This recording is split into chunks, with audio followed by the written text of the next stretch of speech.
नमस्कार। कैसे हैं आप? मैं हूं मनीष ठाकुर और आप देख रहे हैं द व्यूज मीडिया। जब आंदोलनकारी किसान और भारत सरकार के कृषि मंत्री के बीच 8वें दौर की बातचीत खत्म हुई तो किसान नेता बाहर निकले। इंतजार कर रहे मीडिया कर्मियों से कहा किसान नेता जोगिंदर सिंह ने कि बातचीत बेनतीजा निकली, सरकार अपनी जिद पर है और हम अपनी जिद पे।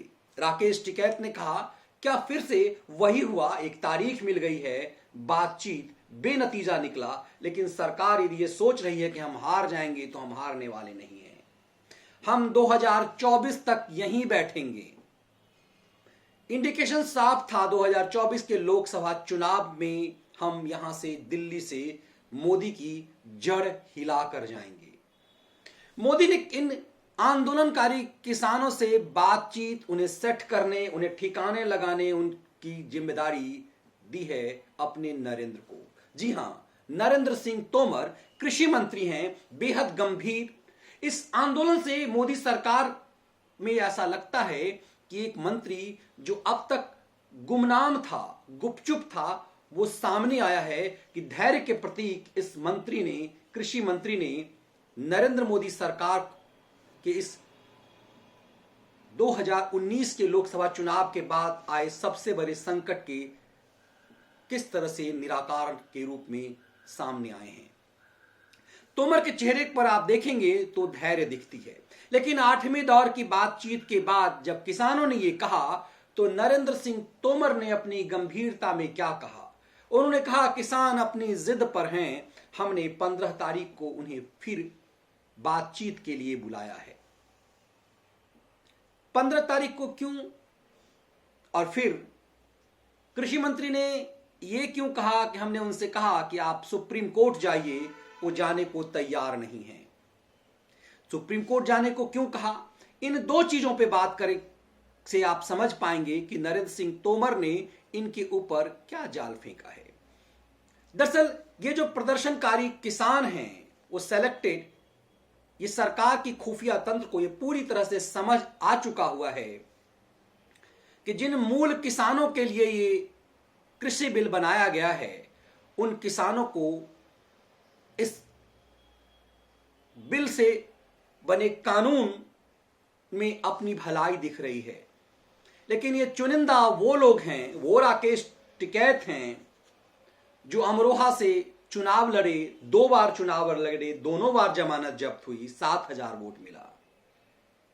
टिकैत के साथ वो योगेंद्र यादव है, वो लेफ्ट लिबरल गिरोह का जो शाहीन साजिश का रचनाकार भी था, वो भी चुनाव लड़ा, जमानत जब्त हुई। ये फूके हुए कारतूस कांग्रेस के तरफ से इसकी अगुवाई राहुल गांधी के चमचा नंबर 1 मुख्य प्रवक्ता रणदीप सिंह सुरजेवाला कर रहे हैं। सुरजेवाला वो नेता जो खुद को किसान कहता है और 4 महीने में 2 बार चुनाव लड़ा, पीछे से फर्स्ट किया, मतलब दोनों बार किसी तरह से अपनी जमानत बचा चुके।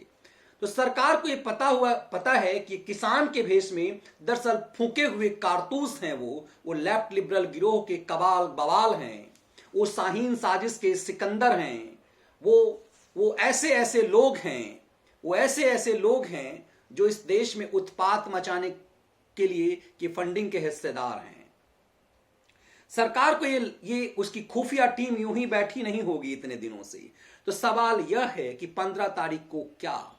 दरअसल 15 तारीख को मकर संक्रांति और लोहड़ी के पर्व के बाद, लोहड़ी 13 तारीख को होती है और पंजाब में सामान्यतः वही बड़ा पर्व है।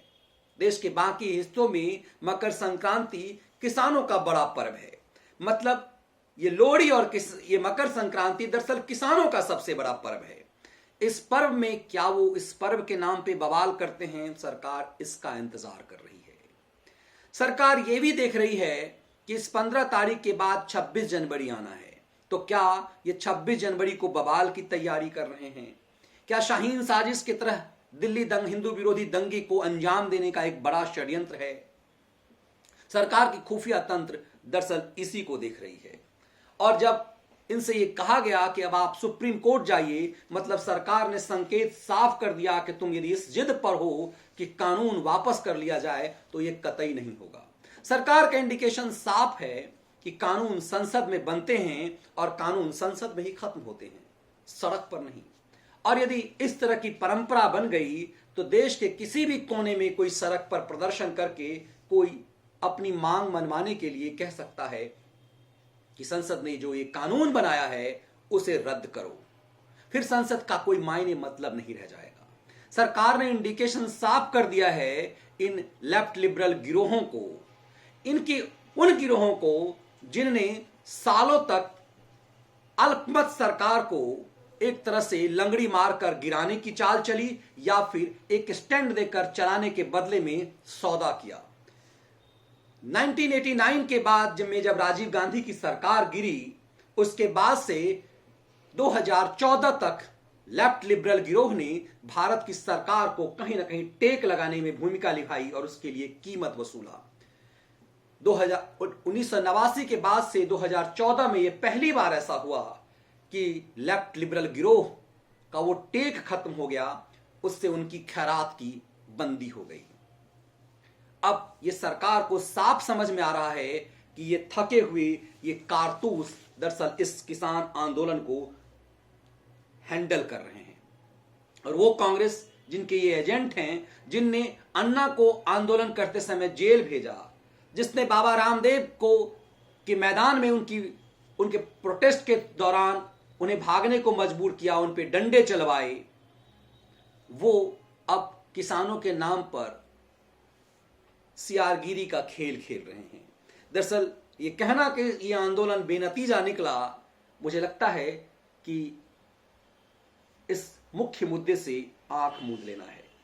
8वें दौर के इस बातचीत और यदि गृह मंत्री के साथ किसानों की बातचीत को जोड़ दिया जाए तो ये 9वें दौर की बातचीत बेनतीजा नहीं निकली। नरेंद्र मोदी के सिपहसालार, उनके मंत्री, कृषि मंत्री नरेंद्र सिंह तोमर, यूं कहें मोदी के नरेंद्र ने इस समस्या का मानो समाधान निकाल लिया है। और ऐसा लगता है कि अपने नरेंद्र को, उसकी गंभीरता को, उसके धैर्य को देखते हुए प्रधानमंत्री मोदी ने उन्हें फ्री हैंड खेलने को दिया है। वो स्वयं एक किसान हैं, नरेंद्र मोदी की तरह जमीन से उठे हुए हैं, एक पार्षद से लेकर के छात्र नेता से लेकर के देश के कृषि मंत्री तक पहुंचने वाले नरेंद्र सिंह तोमर की धैर्य, उनकी बौद्धिक कौशल को और उनके नपे तुले बयानबाजी से उन्होंने कोई भी ऐसा बयान नहीं दिया जिससे किसान इस या फिर किसानों के नाम पर देश को गुमराह करने वाले षड्यंत्रकारी इसे मुद्दा बना सके। तो सरकार ने एक तरह से तैयारी कर ली है उनके तंबुओं को उखाड़ फेंकने की। दरअसल सरकार की खुफिया तंत्र को यह समझ में आ चुका हुआ है कि ये जब आंदोलन करने दिल्ली आए थे तो इस मुद्दे को लेकर के आए थे कि उनका एमएसपी का क्या होगा। सरकार ने बताया कि एमएसपी पहले की तरह रहेगी और लिखित में दे रहा हूं। मंडी संस्कृति पर भी सरकार उनकी बात मान गई, लेकिन फिर अब ये नए सिरे से जिद पर आ गए। शुरुआत में इनकी जिद ये नहीं थी कि तीनों काला कानून वापस लाओ। ये काला कानून दरअसल अंग्रेजों के दौर से स्वतंत्रता संग्राम के भारतीय आंदोलनकारी अंग्रेजों के कानून को काला कानून कहते थे। ये शाहीन साजिश के बाद से ये काला कानून शब्द निकला। इससे एकदम से संकेत ये निकला कि जो नरेंद्र मोदी की सरकार है उसको जिस तरह से गुजरात से लेकर अब तक प्रचंड बहुमत से चुनी हुई सरकार को अपना ना मानने का, अब तक प्रधानमंत्री मोदी को प्रधानमंत्री ना स्वीकार करने वाले जो षड्यंत्रकारी जो गिने चुने हैं, उन्हें लगता है कि सत्ता और सिस्टम उनके हाथों में है। दरअसल मोदी के ये मोदी के नए नरेंद्र यूं कहें, इस देश को नरेंद्र से कई संकेत मिलते हैं। नरेंद्र स्वामी विवेकानंद भी थे, इस देश को नरेंद्र मोदी भी हैं, और फिर एक और नरेंद्र मिला है मोदी सरकार को, जिसके ऊपर फ्री हैंड छोड़ दिया प्रधानमंत्री मोदी ने। और जिस ढंग से वो टैकल कर रहे हैं पूरी चीज को कि सत्ता को डराने वाले ये थाके हारे, दरअसल सरकार को समझ में आ चुका है कि जो मूल किसान थे यहां से अब वापस अपने तंबू उखाड़ के जा चुके हैं। ये लाखों लाख के तंबू ये दूध मलाई खाने वाले किसान और उनके साथ बैठ करके ये खैराती मौज मस्ती करते खैराती, ये दाल गलाते खैराती, इन सब की पहचान हो गई है कि दरअसल ये सब वही फूके हुए यूट्यूबर्स कार्य खैराती हैं जिनको जो मेन स्ट्रीम मीडिया में रह करके अपनी पेटीकोट सरकार के लिए खैरात का धंधा करते थे।